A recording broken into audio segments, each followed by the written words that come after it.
ఈ రోజులలో మనం చూసినట్టయితే ప్రతి ఒక్కరు కూడా టాటూస్ పైన అయితే ఎక్కువ ఇష్టం అయితే పెంచుకుంటూ ఉంటారు. అంటే వాళ్ళు ఫ్యాషన్‌కి తగినట్టనా లేకపోతే వాళ్ళకి ఇష్టమైన వాళ్ళ పైన ఉన్న ప్రేమను తెలపడం కోసమా వాళ్ళు టాటూస్ అయితే జనరల్‌గా వేయించుకుంటారు. కానీ టాటూస్ అనేవి వేయించుకోవడం వల్ల కొన్నిసార్లు మనకి హెచ్ఐవి అదే విధంగా క్యాన్సర్ కూడా వచ్చే అవకాశాలు ఉన్నాయని నిపుణులు చెప్తున్నారు.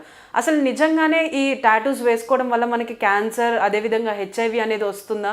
అసలు ఎందువల్ల వస్తుంది ఏంటన్న విషయాల్ని కూడా ప్రస్తుతం మనతో పాటు రవిచంద్ర గారు ఉన్నారు, ఆనకాలజిస్ట్. వారిని అడిగి మనం తెలుసుకుందాం. నమస్కారం సార్. సార్, జనరల్గానైతే ఇప్పుడు ఈ రోజులలో ఫ్యాషన్కి తగ్గట్టు కొంతమంది టాటూస్ వేయించుకుంటూ ఉంటారు. సో టాటూస్ వేయించుకోవడం వల్ల వచ్చే ఇబ్బందులు ఏంటి చెప్పగలుగుతారా? ఒకటండి, అంటే మనకు మీరు అన్నట్టుగా ఇందాక టాటూస్ ఎక్కడ వేయించుకుంటున్నాము అనేది చాలా ఇంపార్టెంట్ అని చెప్పంటే, ఇప్పుడు మన టాటూ పార్లర్స్ ఏవైతే ఉన్నాయో అవి కరెక్ట్ స్టెరిలిటీ మనకు ఫాలో అవుతున్నాయా లేదా. ఇప్పుడు కొన్ని బ్లడ్ బాండ్ డిసీజెస్ అంటాము, అంటే ఏంటి, హెచ్ఐవి కానీ హెచ్బిఎస్ఏజీ అంటాం, హెపటైటిస్ బి వైరస్ కానీ, ఇవన్నీ కూడా బ్లడ్ ద్వారా స్ప్రెడ్ అవుతాయి. ప్రీవియస్లీ హెచ్ఐవి ఇన్సిడెన్స్ ఎక్కువగా ఉండేది ఎందుకు, ఆ కంటామినేటెడ్ నీడిల్స్, అంటే హెచ్ఐవి ఉన్న వ్యక్తికి వాడిన నీడిల్స్ మళ్ళీ వేరే వాళ్ళకి వాడినట్టయితే స్ప్రెడ్ కావచ్చు అది. సో అందుకని చెప్పేసి డిస్పోజబుల్ నీడిల్స్ అనేవి వాడుతున్నారు కదా, తప్పనిసరిగా అటువంటిది చెక్ చేసుకోవాల్సి ఉంటుంది. అదర్వైజ్ ఒక పేషెంట్ నుంచి ఒక పేషెంట్కి జబ్బులు అనేవి అయితే వ్యాప్తి చెందొచ్చు. That is number one. రెండోది ఏంటి అని చెప్పంటే, దాంట్లో వాడేటువంటి డైస్ ఏమున్నాయనేది కూడా చూసుకోవాల్సి ఉంటుంది. మనకు కొన్ని రకాల డైస్ తోటి మనకు అలర్జిక్ రియాక్షన్స్ రావచ్చు. కొన్ని రకాల డైస్ మన బాడీ మీద అడ్వర్స్ ఎఫెక్ట్స్ ఉంటాయి అన్నమాట. అంటే ఏంటి అంటే, వాళ్ళు యూజ్ చేసే డైస్ విచ్ ఆర్ సేఫ్ అనేవి FDA ఒకసారి ఒక లిస్ట్ ఆఫ్ డైస్ ఇచ్చింది. సో ఓన్లీ అంతవరకు వాడినట్టయితే ఇట్ ఈస్ రిలేటివ్లీ సేఫ్. అది కాకుండా కొన్ని పిగ్మెంట్స్ వాడుతూ ఉంటారు, వాటిని సంథింగ్ లైక్ అజోడైస్ కానీ, లేదు అనుకుంటే PAH అంటాం, పాలిసైక్లిక్ అరోమాటిక్ హైడ్రోకార్బన్స్ కానీ, ఇటువంటి డైస్ ఏవైతే ఉన్నాయో ఇవన్నీ కార్సినోజెనిక్. కాకపోతే ఏంటి అంటే, మనం టాటూ వాడినప్పుడు వాడే క్వాంటిటీస్ చాలా తక్కువ కాబట్టి కంపారిటివ్లీ క్యాన్సర్ రిస్క్ అనేది తక్కువగానే చెప్పుకోవాలి.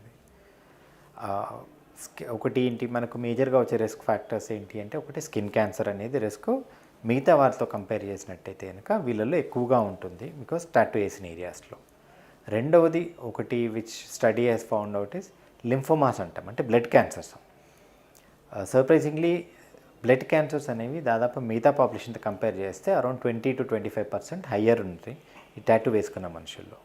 So that is one thing which is being investigated. ఇప్పటికీ ఇంకా ఇన్వెస్టిగేషన్లో ఉంది, they are doing studies to find out అది.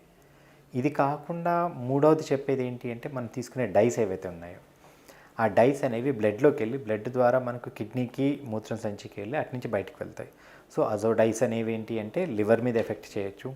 మిగతా డైస్ ఏవైతే ఉన్నాయో జనరల్గా కిడ్నీ క్యాన్సర్ కానీ మూత్రం సంచి క్యాన్సర్ కానీ వచ్చే ఛాన్సెస్ ఉంటాయంటాం.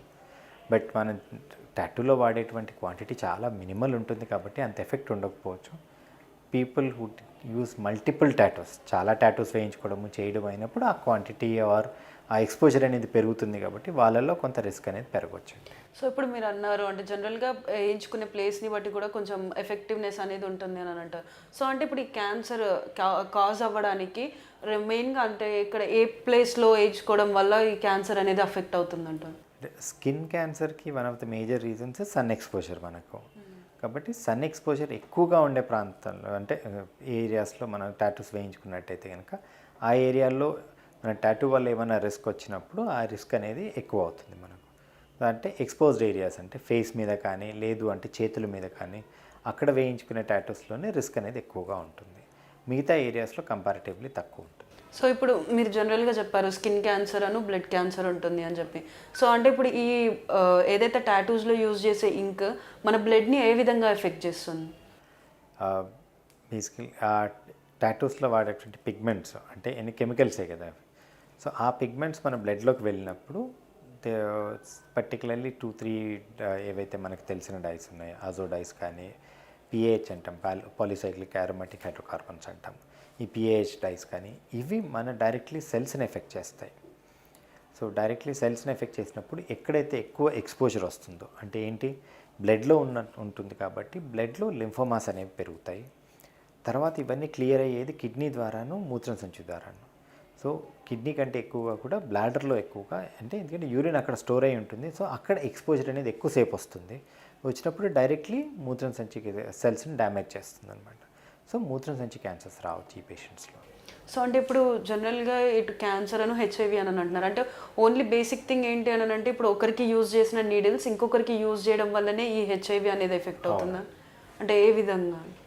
అంటే ఏం లేదు, కంటామినేటెడ్ నీడిల్స్ ఉంటాయి. నీడిల్ అంటే ఇవన్నీ బ్లడ్లో ఉంటుంది. హెచ్ఐవి కానీ హెచ్బిఎస్ఏజీ ఇవన్నీ కూడా బ్లడ్ ద్వారానే స్ప్రెడ్ అవుతాయి. సో ఒకరికి వాడిన నీడిల్ తీసుకున్నప్పుడు అది క్లీన్ చేయనట్టయితే దాని లోపల అంటే ఆ వైరస్ మిగిలిపోయి ఉండొచ్చు. సో అదే దాంతో వేరే వాళ్ళకి వాడినట్టయితే కనుక ఆ వైరస్ వేరే వాళ్ళకి ట్రాన్స్ఫర్ అవుతుంది. సో అట్లా మనకు హెచ్ఐవి కానీ హెచ్బిఎస్ఏజీ కానీ హెచ్సివి అంటాం సో ఇవన్నీ కూడా మనకు త్రూ బ్లడ్ స్ప్రెడ్ కావచ్చండి. అందుకే ఇన్ఫెక్షన్ రిస్క్ ఉంటుంది. కాబట్టి సేఫ్ అండ్ స్టెరైల్ ప్రికాషన్స్ తీసుకున్నారా లేదా అనేది మనం నోట్ చేసుకోవాలి. సో అంటే ఇప్పుడు టాటూ వేసుకున్న తర్వాత అది ఇచ్చినెస్ వల్ల కొంతమందికి ఇచ్చి ఉంటుంది, లేకపోతే కొంచెం ఉబ్బినట్టు అవుతుంది. సో అది తగ్గడానికి వాళ్ళు కొన్ని కెమికల్స్ ఇస్తూ ఉంటారు. సో దానివల్ల కూడా ఈ స్కిన్ క్యాన్సర్ అనేది వచ్చే ఛాన్సెస్ ఉంటాయా అదర్ దెన్ టాటూస్? జనరల్లీ అయితే అటువంటిది ఏమి ఉండదండి. రైట్, అవన్నీ కూడా మనకు సూదింగ్ క్రీమ్స్ అవి. సో జనరల్గా ఇచ్చేది మనకేంటి మాయిశ్చరైజర్ లాంటివి ఇస్తారు. వాటితోటి అయితే మనకి ఏం రిస్క్ ఉండకూడదు. సో అంటే కొంతమంది ఇప్పుడు యూజ్ చేసే లోషన్స్ అయినా కానీ సన్ ప్రొటెక్షన్ సన్ స్క్రీమ్స్ కానీ వీటి వల్ల కూడా కొన్ని క్యాన్సర్స్ వస్తున్నాయని అంటున్నారు. అంటే అందులో ఎలాంటి సన్ స్క్రీన్స్ యూజ్ చేయడం వల్ల అలా ఎఫెక్ట్ వస్తుంది? సన్ స్క్రీన్ తోటి అంటే sunscreens are supposed to block the sun కాబట్టి మనకు స్కిన్ క్యాన్సర్ రిస్క్ అనేది తగ్గించాలి అవి. రైట్, సో సన్ స్క్రీన్స్ తోటి వస్తుంది అనేది కాదు, బట్ మేకప్ కోసం వాడే ఏవైతే ఉన్నాయో అంటే ఇఫ్ మనకు కరెక్ట్ ప్లేసెస్ నుంచి తీసుకోకపోయినట్టయితే కరెక్ట్లీ ఎఫ్డిఏ అంటే మన ఎఫ్డిఏ కానీ మన లోకల్ డ్రగ్ కంట్రోల్ నుంచి కానీ పాస్ అయిన ఇంగ్రీడియంట్స్ కనుక యూజ్ చేయనట్టయితే అందులో వాడే ఎటువంటి కెమికల్స్ తోటైనా కూడా మనకి ఎఫెక్ట్ కావచ్చు అనేది ఉంటుంది. సో అట్లాంటివి తీసుకున్నట్టయితే లిప్స్టిక్స్ తోటి ఆర్ ఫేస్కి వేసుకునేటువంటి పౌడర్స్ తోటి వాటిలో మనకు కలిపిన పిగ్మెంట్స్ తోటి వాటితోటి వస్తుంది. But as such sunscreens తోటి మనకు అంత ప్రాబ్లం ఉండకూడదు. So actually be protective.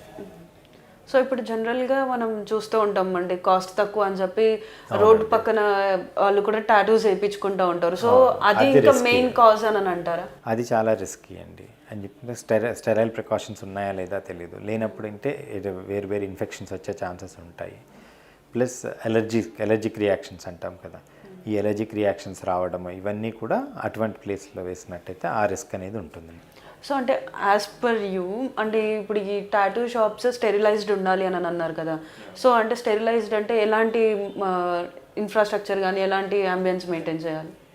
అంటే ఇప్పుడు టాటూ టిప్స్ ఏవైతే ఉన్నాయో నీడిల్స్ అనేవి వస్తాయి కదా, needles one time use. So ప్రతి పర్సన్కి కూడా ఫ్రెష్ నీడిల్ తోటి చేసినట్టయితే మనకు వేరే వాళ్ళ దగ్గర నుంచి స్ప్రెడ్ అయ్యే ఛాన్సెస్ అనేవి తక్కువగా ఉంటాయి. ప్లస్ మనం చేస్తున్నటువంటి ఎక్విప్మెంట్ ఏదైతే ఉందో ఆ టిప్స్ అన్నీ కూడా మనకు ఆల్కహాల్ ఆర్ స్టెరిలియం తోటి మనం క్లీన్ చేసుకున్నట్టయితే అది క్లీన్ అవుతాయి. సేమ్ థింగ్ మనం టాటూ ఎక్కడైతే వేస్తున్నామో ఆ ఏరియాను కూడా మనం స్పిరిట్ తోటి మంచిగా క్లీన్ చేసుకున్నట్టయితే సో అని క్లీన్ స్పేస్లో ఇన్ఫెక్షన్ రిస్క్ అనేది తక్కువగా ఉంటుంది. సో అంటే ఇప్పుడు స్కిన్ క్యాన్సర్ వచ్చిన వెంటనే ఎలాంటి ట్రీట్మెంట్ తీసుకుంటే తొందరగా తగ్గిపోతుంది? స్కిన్ క్యాన్సర్ యూజువల్లీ అంత అగ్రెసివ్ క్యాన్సర్స్ ఉండవు మనకు. సో కాబట్టి తెలిసిన వెంటనే దాని ట్రీట్మెంట్ మేజర్గా సర్జరీ ఉంటుందండి. సర్జరీ అంటే ఏదైతే క్యాన్సర్ వచ్చిందో ఆ భాగంలో మనం తీసేస్తాము. వేరే ఏమైనా స్ప్రెడ్ ఉందా చెక్ చేసుకొని దానికి కూడా అవసరం అనుకుంటే సర్జరీ చేయాల్సి ఉంటుంది. ఇప్పుడు బేసిక్గా ఏంటంటే కొంతమంది రోడ్డు పక్కన ఉండే వాళ్ళ దగ్గర లేకపోతే ఒక సర్టిఫైడ్ స్టెరిలైజ్డ్ ఎక్విప్మెంట్ ఉన్న షాప్స్లలో కాకుండా తక్కువ కాస్ట్లో అయిపోతుంది వేయించుకోవచ్చు అని చెప్పేసి ఏవైతే టాటూస్ వేయించుకుంటున్నారో దానివల్ల మనకి స్కిన్ క్యాన్సర్ అదేవిధంగా హెచ్ఐవి వచ్చే ఛాన్సెస్ అయితే ఉన్నాయి. కాకపోతే ఏంటంటే మనం వేసుకునే ప్లేస్ అయినా కానీ అంటే ఐదర్ హ్యాండ్స్ అయినా కానీ లేకపోతే ఇంకెక్కడైనా వేయించుకున్నప్పుడు వాటి బాడీని స్పిరిట్తో క్లీన్ చేసి అదేవిధంగా నీడిల్స్ ఏవైతే ఉంటాయో వాటిని కూడా స్పిరిట్తో క్లీన్ చేసిన తర్వాతనే టాటూస్ అనేది వేయించుకుంటే బెటర్. దానివల్ల మనం ఈ స్కిన్ క్యాన్సర్ని కూడా తగ్గించుకోవచ్చు అని చెప్పేసి డాక్టర్ గారు చెప్తున్నారు. For more videos like this, subscribe Big TV channel.